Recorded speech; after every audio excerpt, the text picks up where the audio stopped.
দেশে পরপর ভূমিকম্পের জেরে এক অজানা আতঙ্ক ছড়িয়ে পড়েছে সবার মাঝে। এরই মধ্যে আরও বড় ও ভয়াবহ ভূকম্পনের আশঙ্কা করছেন বিশেষজ্ঞরা। এমন বাস্তবতায় বিশেষজ্ঞদের সাথে জরুরি বৈঠকে বসেছিলেন প্রধান উপদেষ্টা প্রফেসর ডক্টর মোহাম্মদ ইউনূস। কিন্তু কী সিদ্ধান্ত হলো ওই বৈঠকে, বিস্তারিত জানাচ্ছেন আরিফ হাসান। মাত্র ৩১ ঘন্টার ব্যবধানে ৩ দফা ভূমিকম্প এবং দেশের ইতিহাসে অন্যতম শক্তিশালী ৫.৭ মাত্রার কম্পন বাংলাদেশকে যেন এক অজানা আতঙ্কের মধ্যে নিক্ষেপ করেছে। ভবনধস, দেয়ালে ফাটল, দৌড়ঝাঁপে আহত মানুষ, ২ শিশুসহ ১০ জনের প্রাণহানি, সব মিলিয়ে দেশজুড়ে তৈরি হয়েছে তীব্র উদ্বেগ। রাজধানী ঢাকায় বহু স্থাপনার দেয়ালে ফাটল দেখা গেছে, গুরুত্বপূর্ণ ভবনেও কাঠামোগত ক্ষতির খবর মিলেছে। বিশেষজ্ঞরা সতর্ক করছেন, বারবার এমন ভূকম্পন জমে থাকা বড় শক্তির ইঙ্গিত হতে পারে। ভবিষ্যতে বড় মাত্রার ভূমিকম্পের সম্ভাবনাও উড়িয়ে দিচ্ছেন না তারা। এমন বাস্তবতায় আতঙ্ক নয়, বরং বৈজ্ঞানিক প্রস্তুতি এখন জরুরি বলে মনে করছে সরকার। সোমবার প্রধান উপদেষ্টার কার্যালয়ে অনুষ্ঠিত হল একটি জরুরি উচ্চ পর্যায়ের বৈঠক। এতে অংশ নেন দেশের শীর্ষ ভূতত্ত্ববিদ, প্রকৌশলী, আবহাওয়াবিদ, দুর্যোগ ব্যবস্থাপনা বিশেষজ্ঞ ও বিভিন্ন বিশ্ববিদ্যালয়ের অধ্যাপকরা। বৈঠকে সভাপতিত্ব করেন প্রধান উপদেষ্টা অধ্যাপক ডক্টর মোহাম্মদ ইউনূস। নতুন বাংলাদেশ গড়তে এলো জুলফিকার স্টিল। জুলফিকার স্টিল, ইস্পাত দৃঢ় অঙ্গীকার। বিশেষজ্ঞরা বৈঠকে স্পষ্ট জানান, সাম্প্রতিক ভূমিকম্পে আতঙ্কিত হওয়ার কারণ নেই, তবে সতর্কতার বিকল্পও নেই।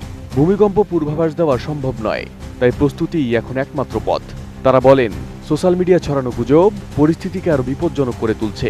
৪৮ ঘন্টায় বড় ভূমিকম্প হবে বা মাসের মধ্যে ভয়াবহ কম্পন, এ ধরনের অপতথ্য ছড়িয়ে পড়ায় জনমনে বাড়ছে অযথা ভয়। বিশেষজ্ঞরা জোর দিয়ে বলেন, দিন তারিখ নির্দিষ্ট করে ভূমিকম্পের পূর্বাভাস দেওয়া অসম্ভব।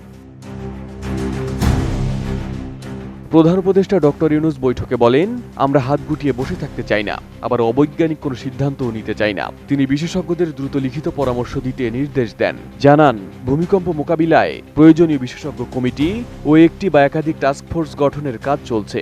বিদেশে থাকা বাংলাদেশি বিশেষজ্ঞদের সঙ্গেও সমন্বয়ের জন্য শুভেচ্ছা ব্যবহারের পরামর্শ দেন তিনি। বিশেষজ্ঞরা জানান, দেশে আতঙ্ক নয়, প্রয়োজন বাস্তবমুখী প্রস্তুতি। ভবনগুলোর কাঠামোগত নিরাপত্তা মূল্যায়ন, হাসপাতালের জরুরি সক্ষমতা খতিয়ে দেখা, স্কুল কলেজে ভূমিকম্প মহড়া বাধ্যতামূলক করা, খোলা জায়গার ম্যাপ তৈরি, নাগরিক সচেতনতা বাড়ানো, এসবকে এখনই অগ্রাধিকার দিতে হবে। এমআইএসটির বিশেষজ্ঞরা জানান, ফাটল ধরা ভবন চিহ্নিত করতে সফটওয়্যার ব্যবহার শুরু হয়েছে। এরই মধ্যে ২০০টির বেশি ভবনের প্রাথমিক মূল্যায়ন করা হয়েছে।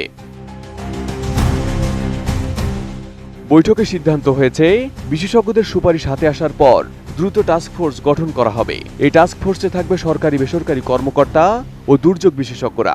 লক্ষ্য, দেশকে বড় ধরনের ভূমিকম্পের ঝুঁকি মোকাবিলায় প্রস্তুত করে তোলা এবং আতঙ্কের বদলে বৈজ্ঞানিক সচেতনতা তৈরি করা।